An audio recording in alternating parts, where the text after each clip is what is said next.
after installing a valid SSL certificate. The default SSL certificate is still used when accessing the AhsayCBS web console over HTTPS. This issue can occur if the newly installed SSL certificate is not enabled for the corresponding HTTPS connector.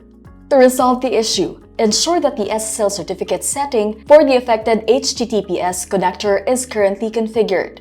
1. Log into the AhsayCBS web console. 2.